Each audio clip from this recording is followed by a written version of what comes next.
kompetensi guru-guru yang selama 2 tahun terakhir dalam masa pandemi, di mana tidak ada kegiatan, kebanyakan sekolah daring. Jadi kami mencoba mengangkat pada momen ini. Sambutan kedua kepada Bapak Nur Jamroji dari pihak manajemen ini Muara Bakau, kami persilahkan. Terdekat dengan wilayah rumah pintar tersebut 3 hari ya kalau salah ya, untuk kegiatan vokasi yang kaitannya pertama sekolah alam, mengenal lingkungan, terus mengenal manajemen sampah, mengenal ilmu pertanian mendasar seperti itu. Nah, harapannya dengan kegiatan ini memberikan pengetahuan anak di luar pendidikan formal yang ada. Itu. Nah, selanjutnya tempat ini akan terbuka untuk siapapun datang dan membuat kegiatan di lokasi tersebut. Namun karena memang tempatnya sangat terbatas, sebisa mungkin diinformasikan terlebih dahulu sebelum adanya penggunaan tempat ini melalui LPM setempat, yaitu melalui LPM Handil Baru, lokasinya di Pulau juga. Seperti itu.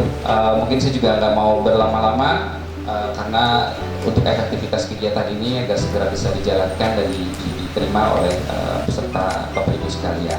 Nah, harapan kami sangat besar kegiatan hari ini bisa memunculkan Pak Roman yang baru. Itu. Saya minta maaf apabila yang berdaya. Wassalamualaikum warahmatullahi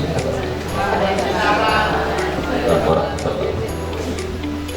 Baik, kita melanjutkan ke sambutan berikutnya, sambutan ketiga oleh Kabid Dikdas Dinas Pendidikan Kabupaten Kutai Kartanegara, yaitu Bapak Ahmad Nurhalis. Bismillahirrahmanirrahim. Assalamualaikum warahmatullahi wabarakatuh.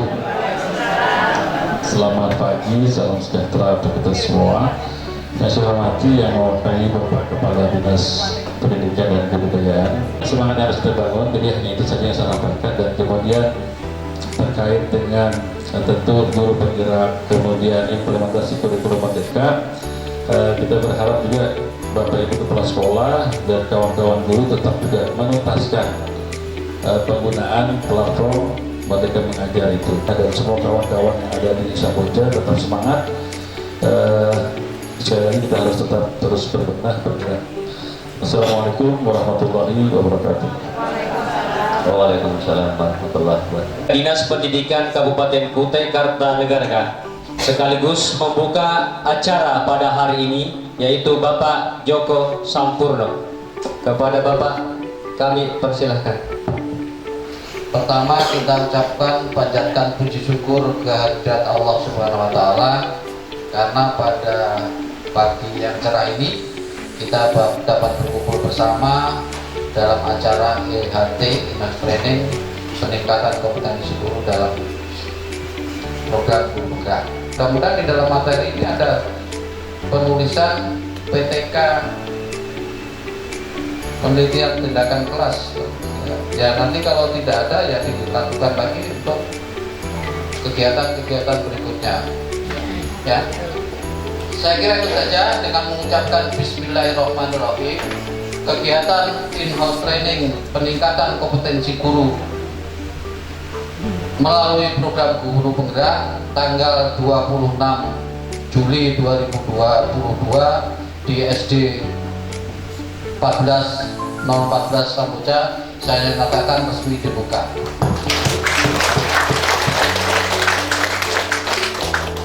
Terima kasih. Apabila ada kata-kata yang kurang berkenan, warahmatullahi wabarakatuh.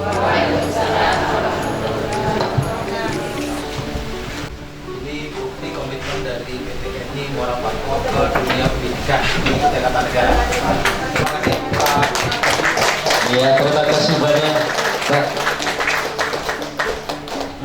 Ini materi yang saya bawakan adalah pengembangan kompetensi guru. Saya yakin guru-guru yang ada di sini adalah guru-guru yang profesional. Cuman kadang-kadang kita lupa bahwa kita sudah profesional seperti itu. Maklum sebagai manusia biasa tak lepas daripada kesalahan dan kekurangan. Nah, kenapa di sini saya ambil yang pertama adalah pengembangan kompetensi guru? Karena di alur merdeka M itu mulai dari diri. Jadi kita di sini mulai dari diri kita, ingatkan kembali diri kita mengenai kompetensi kita sebagai seorang guru. Nah, kemudian kalau tadi dibahas bagaimana menjadi guru penggerak, maka salah satu faktor kita lolos seleksi guru penggerak itu ada di kompetensi guru. 4 kompetensi guru yang ada. Kalau itu sudah terpenuhi, maka untuk lolos menjadi guru penggerak akan terbuka lebar.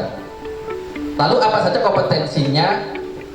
Ya tentu guru ada pendidik profesional, kemudian guru sebagai agen pembelajaran. Ini saya rasa Bapak dan Ibu karena sudah puluhan tahun menjadi guru, saya yakin pasti bisa. Cuman kadang-kadang ketika kita diberikan pertanyaan itu seringkali kita nggak bisa menjawab walaupun kita sudah melaksanakan. Sama seperti saya Bapak dan Ibu sudah melaksanakan, tapi kalau ditanyain secara teori kita seringkali bingung untuk menjawabnya.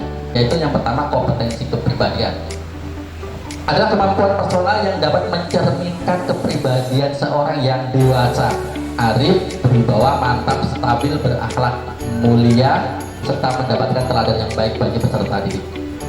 Kemudian kompetensi sosial yaitu kemampuan yang dimiliki oleh seseorang guru untuk berkomunikasi dan bergaul dengan tenaga kependidikan, peserta didik, orang tua peserta didik, dan masyarakat di sekitar sekolah.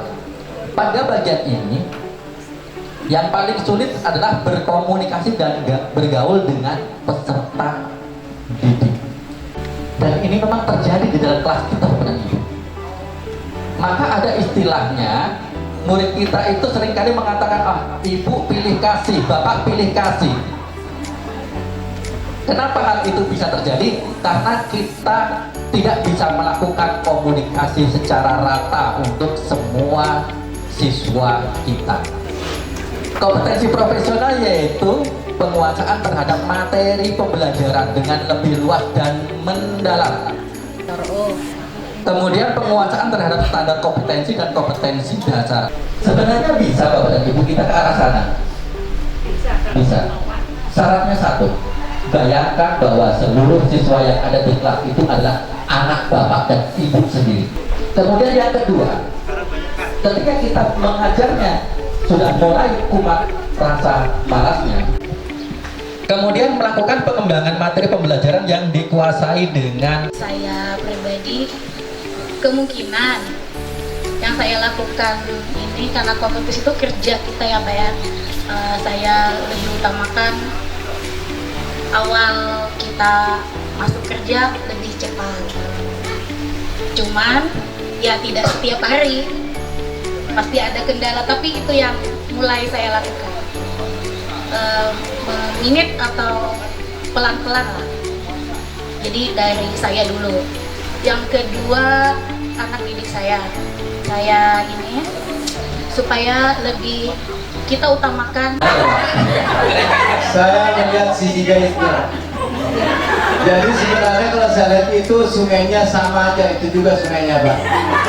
Cuma yang satu itu pada saat sungai itu terawat dengan bersih, dirawat baik-baik, akhirnya begini hasilnya. Tapi setelah beberapa tahun tidak dirawat dengan baik-baik, ya begitu hasilnya Pak. Jadi sungainya itu juga, cuma masalah perawatannya dijaga apa enggak, ini aja. Jadi kalau dulu bisa dibakar, bisa digoreng ikannya, sekarang dibuang aja. Karena orang tidak mau ya. Artinya tidak ada perawatan.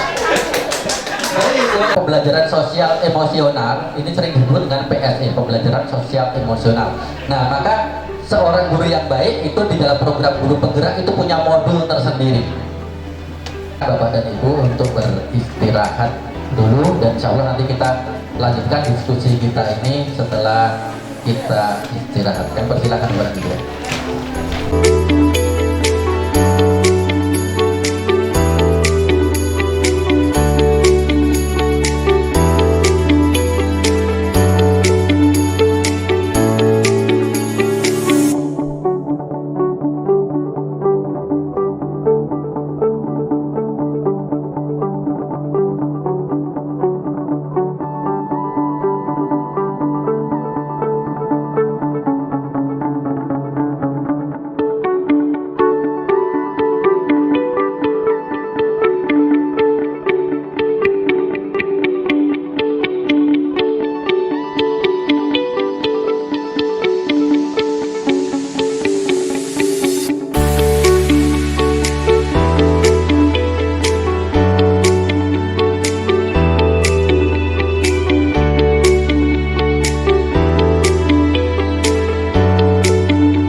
gambar ini saya ambil ketika kemarin saya menjadi pengajar praktek. Jadi beliau ketika membuat kesepakatan kelas, ini adalah prosesnya anak-anak ketika menempelkan post-it, ya ditempel-tempelkan. Nah, post-it itu apa isinya? Isinya adalah usulan anak-anak.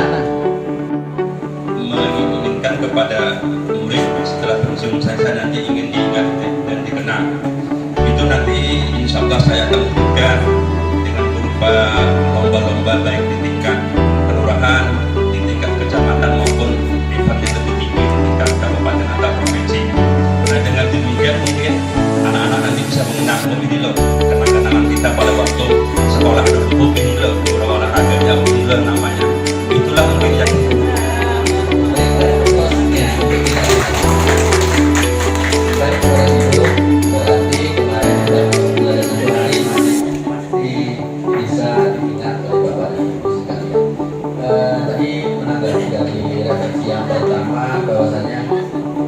apakah kurikulum itu harus diganti atau berapa lama ketika seorang kepala sekolah atau lebih tepatnya sekolah membuat visi dan misi, itu ada yang namanya jangka.